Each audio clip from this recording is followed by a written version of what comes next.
There we go. So Susan, please take it away. So I have a presentation. Can I share that with everybody? You should be able to. There's a box with an arrow pointing up on the bottom of your screen. Yeah, there we go. Okay, so you all can... I can see your screen. And there's the presenter. Yep. Okay, awesome. So everybody, my name is Susan Grasso. I work in the Complete Streets program at Locomotion, where I primarily work with local communities to help them reach their goals around improving conditions for people walking, biking, and rolling. And so tonight, as Maddie said, I'm going to talk to you about our work on the Western New England Greenway, or WNIG, as it's commonly called among those who are working on it. And I want to start by just acknowledging the Champlain Valley National Heritage Partnership for their support for the work that I'll be presenting to you tonight. So before we begin, I just want to say a few words about Locomotion.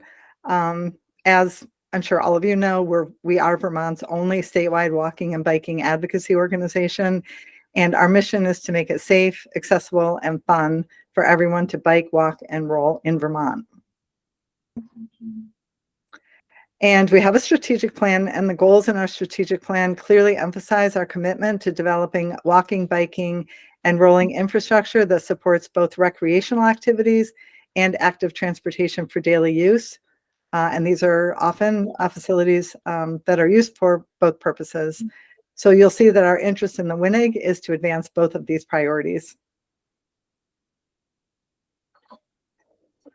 So I hope that by the end of my presentation tonight, you'll have an understanding of what the WNIG is and where it goes, how it came into being, and some of the main players driving its development. And I'll also talk about what the future holds for the WNIG and look specifically at the WNIG in Addison County. So what is the Western New England Greenway? So the WNIG is a north to south route that connects New York City to Montreal along the western sides of Connecticut, Massachusetts, and Vermont. It's about 360 miles long, and you can see that the longest segment of the route is in Vermont.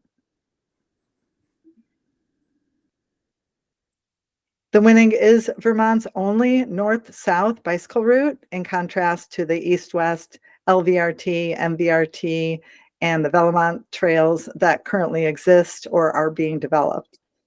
Unlike those trails, the WNIG is primarily an on-road route that generally follows the Route 7 corridor, although very little of it is actually on Route 7 itself, as indicated by the blue line on this map.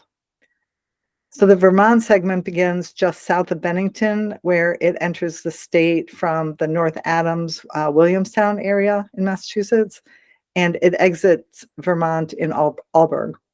The northern part of the Greenway actually runs along the old Lake Champlain Bikeway. So this slide just shows how the WNIG connects to other major bike routes. So to the south, it connects to the East Coast Greenway in Norwalk, Connecticut, and to the north, it connects to the La Route Verte near Saint Jean sur Richelieu, and apologies for my pronunciation of those. And then this map shows all of the official US bike routes across the states. So there are currently 29 parent routes and 24 child routes of these official bike routes. And these routes currently cover just under 20,000 miles, but there's a goal of creating a US bicycle route network spanning 50,000 miles. And you can see the WNIG fills an important gap there. So now I want to talk for a few minutes about how the WNIG came into being and where it's headed. So in 2012, a group of folks with a passion for biking and historic preservation got together to form the WNIG Steering Committee. And they established this mission of creating this north-south network of on-road and off-road bicycle routes on the western sides of Connecticut, Massachusetts, and Vermont. Key partner organizations that brought the WNIG into being include the Champlain Valley National Heritage Partnership, the Upper Housatonic Valley National Heritage Partnership, representing Northwest Connecticut, the Berkshire Regional Planning Commission, Locomotion, and then we've had engagement with agencies of transportation and other organizations. So I want to do a special call out to the National Heritage Partnerships. They have played a critical role in creating kind of a sustainable framework for the Greenway to continue to develop. They've had a longstanding commitment to promoting walking and biking to preserve the regional character of the places they serve, and to offer low impact access to culturally significant sites. So that's kind of the connection between the work that they do to preserve these sites and also support active transportation. And they've been really instrumental in providing the financial support to, again, further the development of the Greenway. So this slide shows some of those historic, cultural, and natural destinations in Vermont that the Greenway passes through or nearby.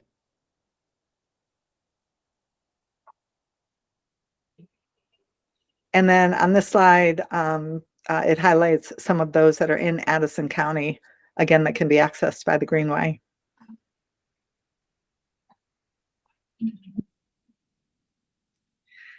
So the Greenway offers a diverse range of riding experiences, as you can see in these different pictures on the slide, including paved roads, gravel roads, shared roads, bike shoulders, some off-road trails, both paved and natural. And it also goes through a variety of different landscapes, such as river valleys, rolling hills, farmland, village centers. And I think these many different riding contexts make the route an especially interesting and enjoyable ride, especially in combination with the heritage sites that it passes through.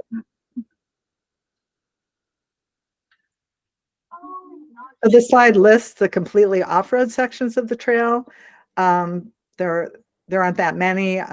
They constitute probably less than 10% of the Greenway, maybe more around 5% of the Greenway.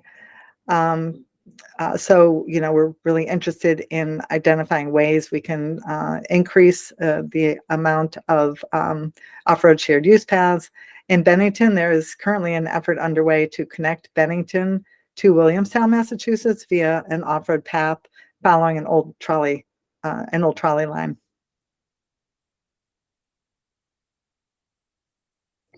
So in 2013, the first ride along the Winnig took place, and the initial map and cue sheet were developed by Lou Breezy of Lake Champlain Bikeways. I'm sure some of you know him. And again, this was with funding from the Champlain Valley National Heritage Partnership. In 2015, the Vermont section of the Winnig was officially designated as US Bicycle Route 7, and then the remaining states were added in 2016. And then jumping up to 2023, the Connecticut segment is fully signed, and the steering committee put together this new, very nice new logo.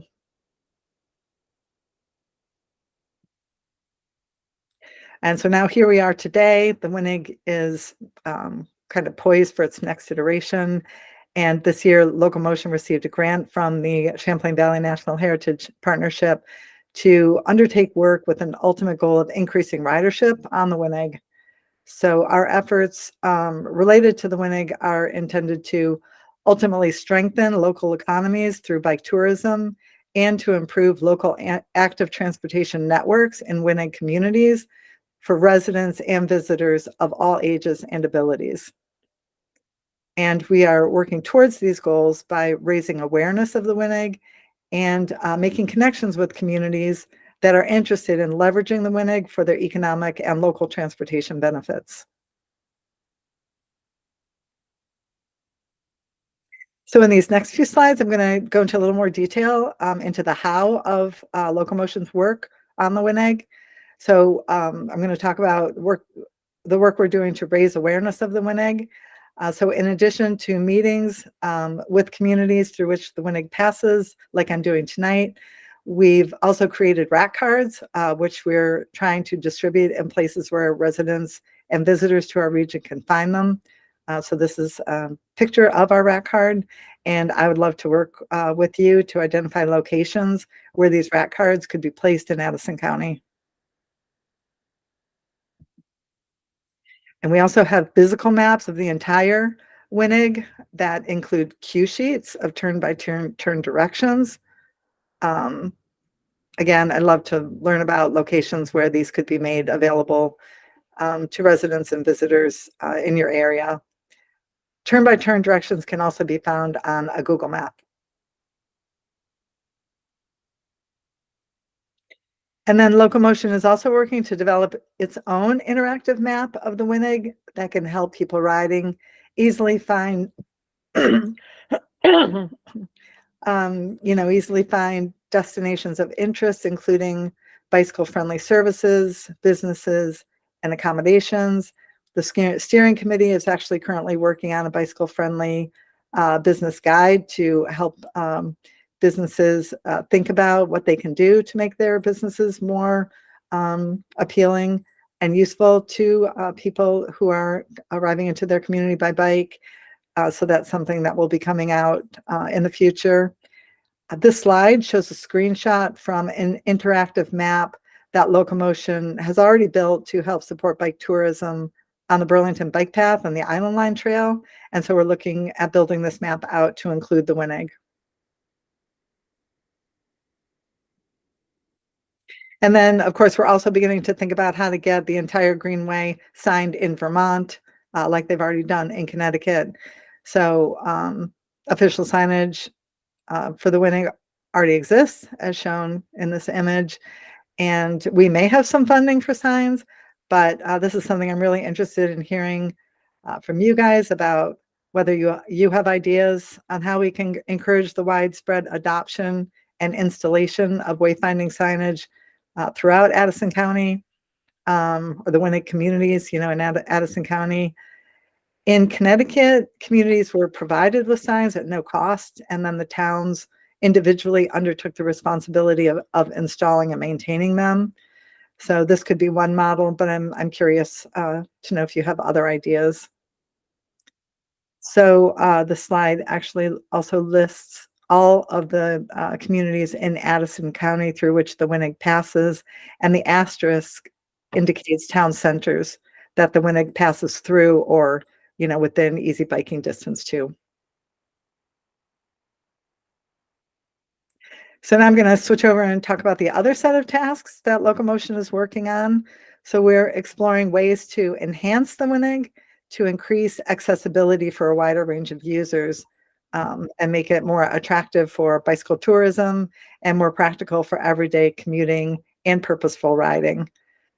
So as this graphic shows, this is probably something you're all familiar with, but people generally fall into one of four categories of bicycles, depending on their level of comfort and their ability to tolerate traffic stress.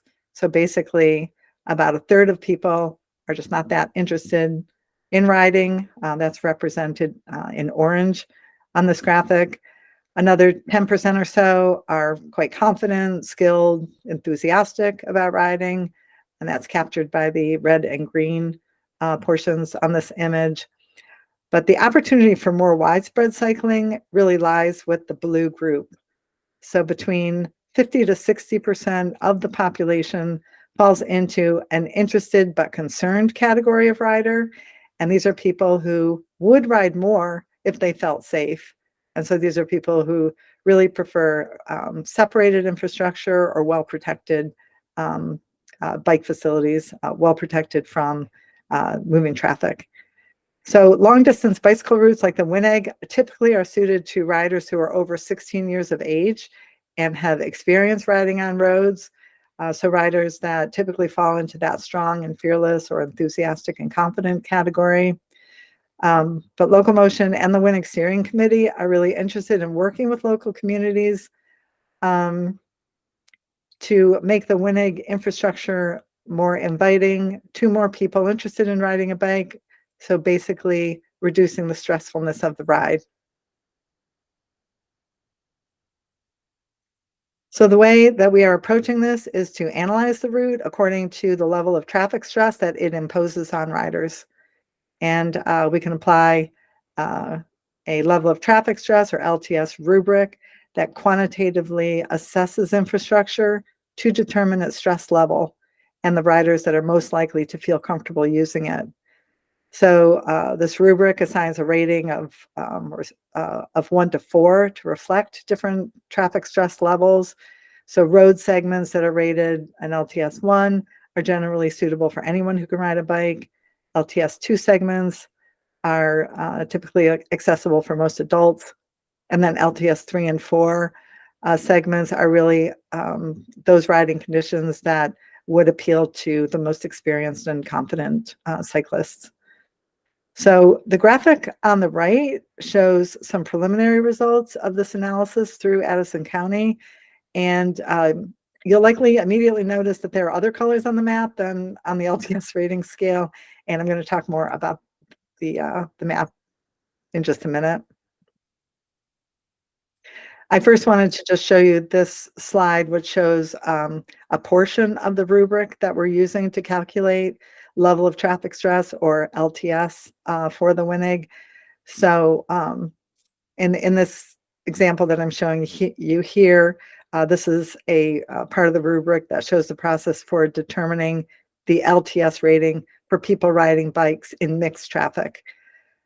So the rubrics altogether uses key factors like the number of travel lanes, traffic volume, speed limits, shoulder widths, things like that to rate the infrastructure. And we are analyzing the WNIG network using GIS with data available from Vermont's Open Geodata portal.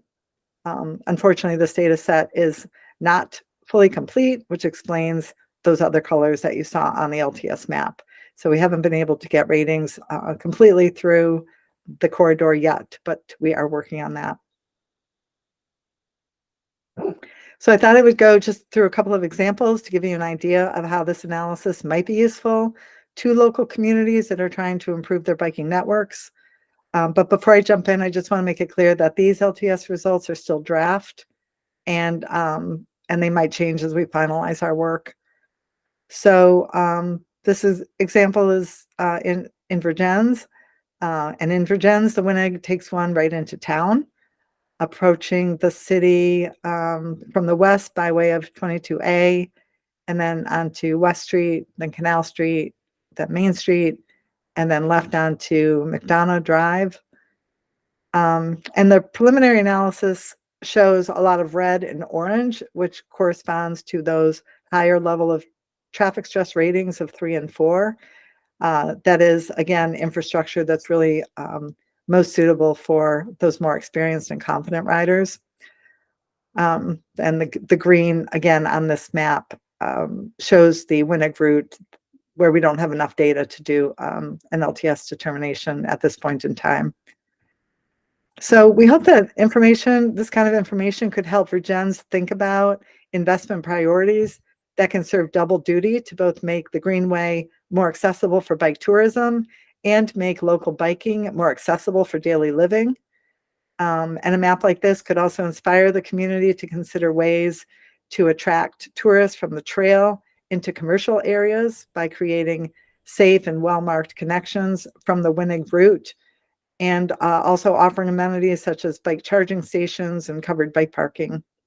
So as you probably already know, we're beginning to see communities along the rail trails begin to adopt actions like these as the use of those trails increases.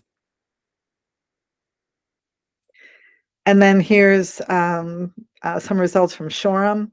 The preliminary analysis in this case shows a lot of yellow, which corresponds to an LTS 2 level of traffic stress. So a network that most adults would be comfortable riding on. And again, in this graphic, the blue represents the part of the WNIG route that we haven't been able to analyze yet. So when we look at this, questions that come to mind are, is this an accurate representation of the experience of riding in Shoreham? Does the community have goals related to biking that the WNIG can help them leverage, whether it's to improve infrastructure or to capitalize on building a bike tourism economy. I know that Shoreham Inn is located just to the east of where the Winnig turns onto School Street here, and there are likely other businesses that could benefit from having bike travelers passing through their community. So I'm just about at the end of what I wanted to share with you. But before I wrap up, I wanted to tell you about Ella. She's a delightful young woman from Australia who finished an internship this summer at an educational farm in Connecticut, and she decided to enter a trip in the US with a trip on the Western New England Greenway. So she ended up staying at our home in Shelburne for a night during her trip. And you know, in the short time she was with us, she explored Shelburne Village by bike. She enjoyed her first creamy. She attended a concert at the Shelburne Museum. She visited Shelburne Farms and got some O-bread. She picked up supplies at Shelburne Market. She went out to dinner with a friend from UVM, again, all on her bike. And I think for me, this experience highlighted that bike tourists often spend more time exploring our communities than one might think. So here she is arriving in Montreal a few days ago, and she had nothing but wonderful things to say about her travels along the Winnig, how beautiful it was and how nice the people were. And I was just really impressed by how her bike tourism trip had a minimal environmental impact, positively, you know, contributed to the local economy, aligned with Vermont's values, and was just really inspiring to see. So I personally really hope that we as a state continue to build and support this kind of economic activity and transportation behavior. And yeah, so with that, I would like to open up the conversation with these questions. How could the Winnig better support and align with the needs and goals of Addison County and its individual communities? How can we better promote the Winnig in and on behalf of Addison County and the communities through which it passes? And how might you want to get involved? So thank you.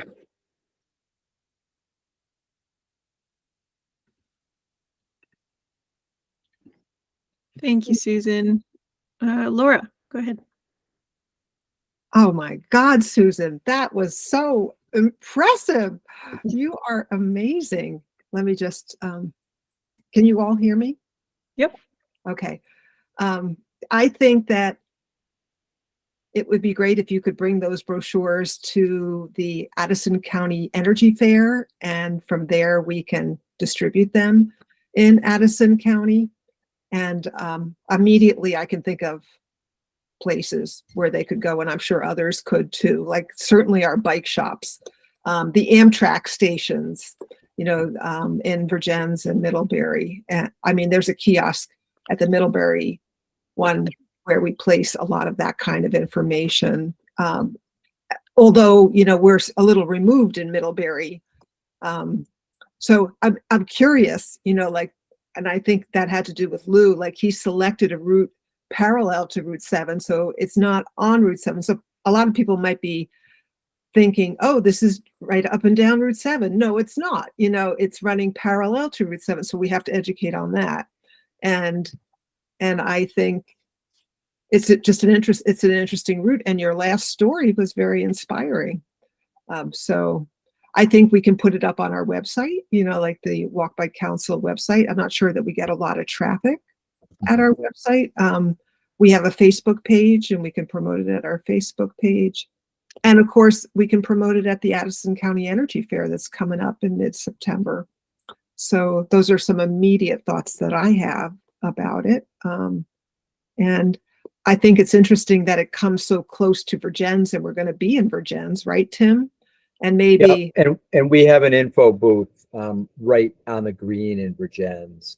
So there is one at the train station, but the one that's more central is right on the green, and that's probably the first place to put any brochures. Would be a good place, right next to the bicycle fix-it station. yeah. So how about the rest of you? Anybody else?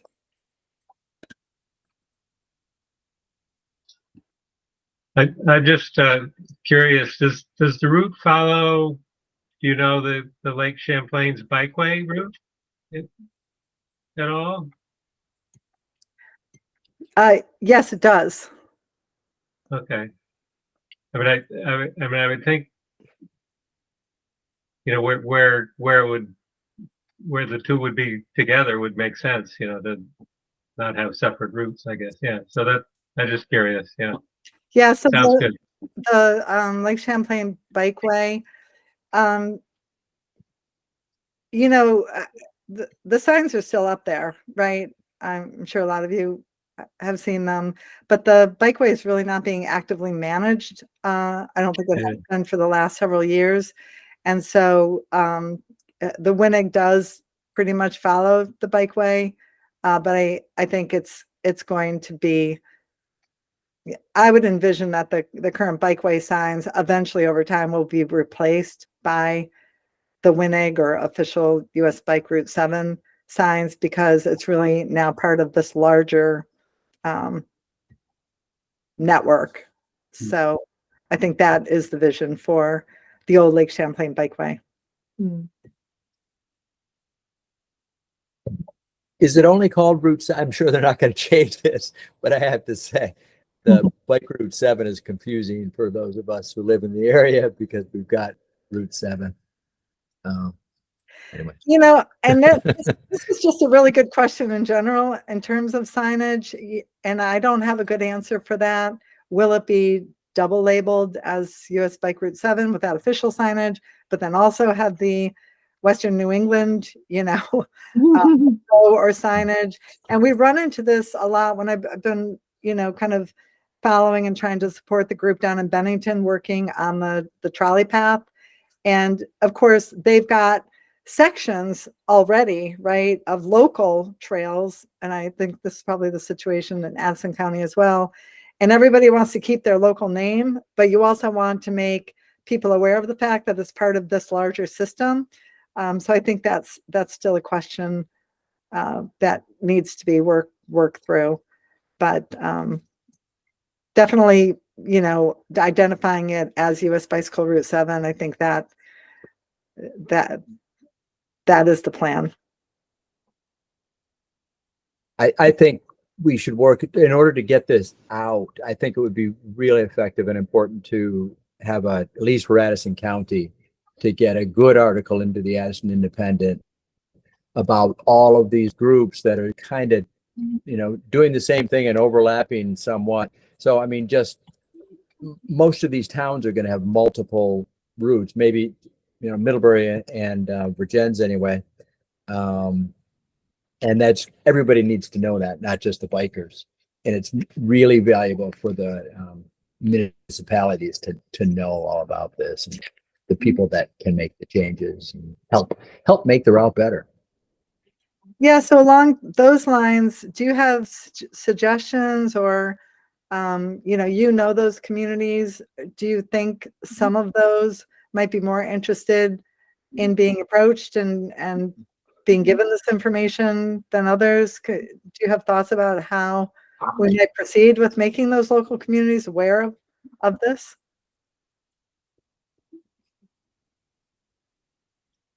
No. I think Virgins will be receptive. I can only speak for Virgins, but I think having a coordinated effort to make a good article rather than a little piecemeal thing of somebody taking part of it and just submitting it. It'd be nice to have an organized, and I don't know whether Local Motion has that kind of, machine that can help craft something, a message that will encompass those ideas. So it's an effective article.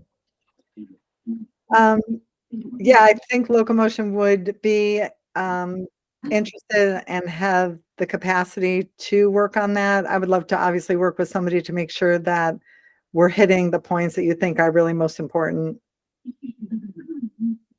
Right. That's an interesting point, Tim and Susan. If you've created one for Burlington already as a template and it could be modified for other regions, that would be something we could work on together. You are literally my first community to engage with. Oh, okay. So, uh, so yeah, so we would start here, and I'll be meeting with folks in Rutland County over the next couple of weeks. There was real interest in the steering committee to engage with our southern neighbors and kind of start there, and so that's what we're doing. Mhm. If we could come up with a plan, I would love to, bring it to the town, the whatever they call Your planning commission? it. Yeah, whoever's, I'm not sure what they're called in Virginia. Anyway, I know about enough people there to talk to them, and it'd be nice to get their input. So if there's an article, you can get some quotes from the leaders of each town to really increase the poll. My take is if you're going to start reaching out to the towns, you have to have a clear ask. What do you want from those towns when you reach out to them?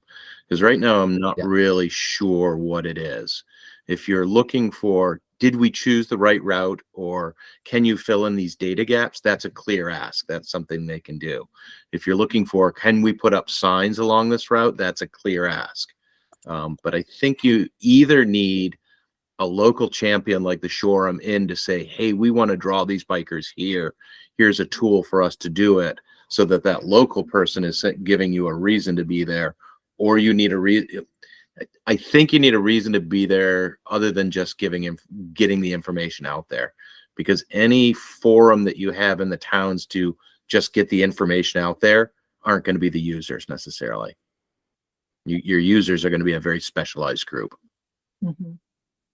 Yep, that's very smart, Mike. And you're right. So that is the ask. Can we put up these signs? And that brings us back to the presentation. And I don't know if, because we live in the hybrid world, Susan, you could actually present, provided that it works in your schedule to do that, and just do the very presentation you just did for us, for them, and just say, and we'd like to put the signs up, and they can see the pictures of what the signs would look like. And so with the signs, I don't know how much, Susan, you've talked to Maddie about our experience with the triangle bike loop signs. Okay. No, I haven't. So the triangle bike loop runs through 7 towns in Addison County, including Virgins and Ferrisburg. And one of our first steps in establishing that was to buy signs. We got a grant through VTrans at 50% cost for the purchase of the signs, and we used as match for that the labor of the road crews to do it. And then we have enough connections and enough interest that I was able to go, Maddie and I were able to go out to each of the individual road crews and get them to buy in. Doug was really instrumental in figuring out where the signs needed to go for the sites. Actually implementing the grant has really been a hassle, much more than we expected. Let's see, VTrans needed a town to sponsor it. So ACRPC could not be the sponsor for the grant. It had to be an individual town. Virgins stepped forward and offered to do that. Luckily, they didn't know what they were getting into, or they probably never would have done so. But they had good connections. We were able to work with the road foreman. But one of the things we had to do is we had to go through historic preservation and document the location of every single sign we were going to put up in order to get that SHPO review, which is just a pain in the ass. So road foremen look at signs and they're like, no big deal putting in a sign. We can bang a sign into the ground and put it up. Not a problem as long as the select board tells us to. But signs are really expensive. So they have no interest in buying them or maintaining them. But if you can supply the signs for them, it's not really hard to get them to put them in. Okay, this is really helpful. So did you before you applied for the grant, did you engage with all 7 communities to get them all on board and to be sort of write letters and be a part of that grant application, even though it was being submitted by Virgins? Correct. We had letters of support from all 7 towns. We had one town we had challenges between the concept and the grant application, and then between the grant application and receiving the grant, that the political leadership in the towns changed. And so we didn't always have continuous support from the towns, and had to make some concessions in Waltham to get additional signs so that they felt the new select board felt more comfortable.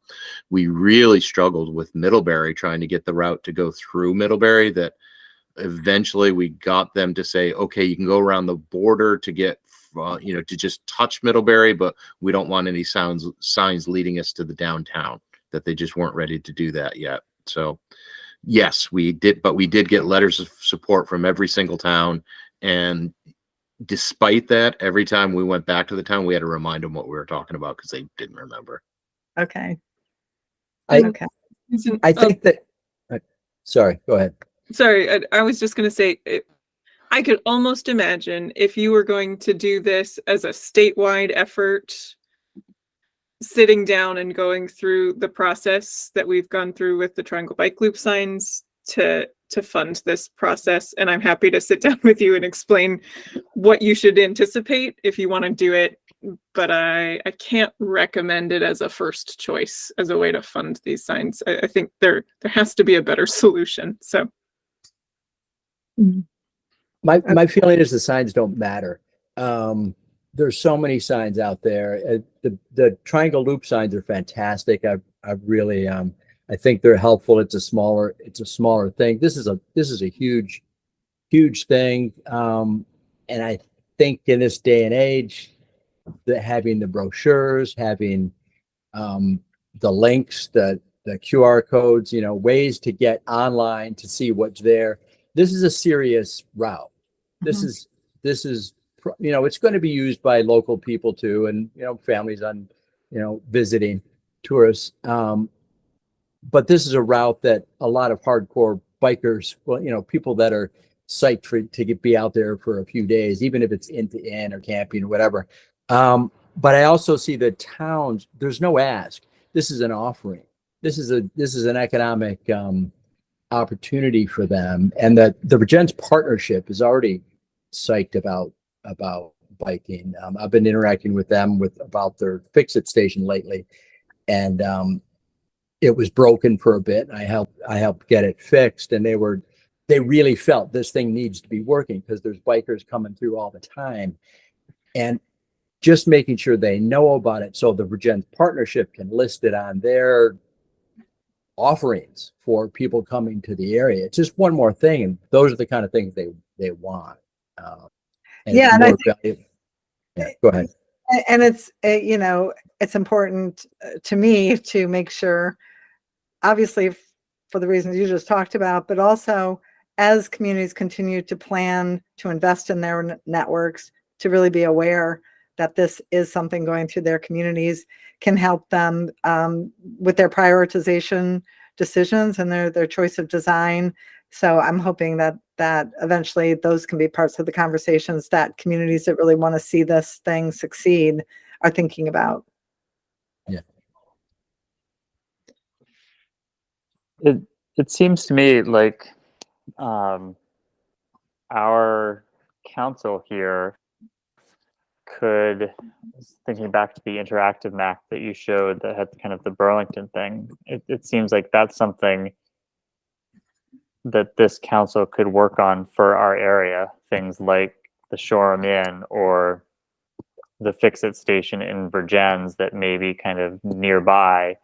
And I don't know what that would involve, kind of giving you a list with locations or that sort of thing. But that seems something, in terms of what we can do to kind of support this and help this, that seems like one thing that potentially we could work on for this project. Yeah, absolutely. And I'm thinking also, as the steering committee kind of figures out what a bicycle friendly business program looks like, I'm hoping that that could be another thing that I bring to you guys to get your input and advice on for, again, connecting with those businesses and assets along the route, to give them that information in case they want to participate in a program like that. Yeah, Susan, one of my questions as I was listening to your presentation is, and we can maybe table this for another time because it's too weedsy, but I would be interested in understanding if the online presence is something new and separate, or if it's integrated into other trail apps, or how it's represented and where people are going to find it. I think will help me. For example, I'm a big hiker, and so I find places that I want to go hiking on apps that have the big list, and you can see the map and you can say, ooh, I want to go to Connecticut next time I do a big trip. And I can see the reviews, and I can see all the places to stop for water and bathrooms and all those things. And I think that's really valuable. I would hesitate to support something that's totally new. It seems like it would be a waste of effort. But that, yeah, and that was kind of one of the questions I was trying to raise at the Walk Bike Summit. Was Locomotion already has this map that they've been using, have pretty well populated, again, for the Burlington Bike Path and the Island Line Trail. But I think these efforts are also going on for some of the rail trails. And, I think that's something that as a state we should be talking about, to make sure that we don't have a bunch of these separate apps for these different types, some different but similar types of facilities. So I don't have a better answer for you right now, but we're still pretty early in the work that we're doing. But again, just trying to start these conversations with all of you to take your ideas back, understand kind of how you're thinking. And that would definitely be something I could come back and talk with you about as it develops. Great. Okay. Well, I'm looking at the time. Do we have any more questions? It's 7:45. We've got a couple of other things to cover, but if we've got more questions, we can stick with this. I just had one quick question about when you guys were putting in signs for the Triangle Bike Loop. thank you. I want to say Tri-Valley, the Triangle Bike Loop. Was there guidance that you were provided by the state in terms of where those signs needed to be placed? It was all Doug. Okay. Well, and Okay. the MUTCD code was referenced many times, but they wouldn't tell us where was a good place. Right. So Just put as together a- that plan and then had to go through the historic preservation process. And I had another comment on installing the signs. We identified, I guess I mostly identified where signs needed to go, but not the exact precise spot to put in a stake or existing sign to attach it to.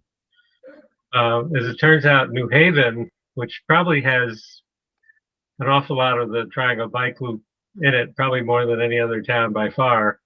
The road crew was having trouble figuring out where they needed to actually put the signs specifically. They knew the general area, but should it go here or closer to the intersection or farther back and so on.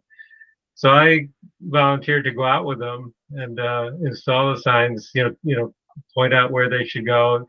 In the vast majority of cases, there was an existing sign. We felt, if there's a stop sign and you turn one direction at the stop sign, you can put the sign on the stop sign post. Which we have to go back and fix the ones that are on the stop signs, but otherwise. I wondered about that. They didn't have a problem with it, so I didn't have it. So I guess they're not supposed to be there, huh? We're waiting to get yelled at for that one. But that's too bad, because in a lot of cases, to me, it's kind of a perfect place for it. But I don't know. Yeah. But anyway, the lesson learned in New Haven was the road crew by and large are bicyclists. And so they really kind of don't have a feel for following a bike route and need some help knowing just where to put the sign. And In this case, not to put it on a stop sign. And the flip side is that bicyclists aren't road crews, and they don't know all the limitations that the road crew has in terms of dig safe and MUTCD and other things like that. Yeah. And sometimes the road crews don't know the limitations of MUTCD. I guess not. That too. Well, thank you very much. I'm going to plan to follow up with some of you, offline here and see if we can move some of this forward. But I really appreciate you guys giving me the opportunity to share this information with you. Great. Thank you, Susan. Thank you.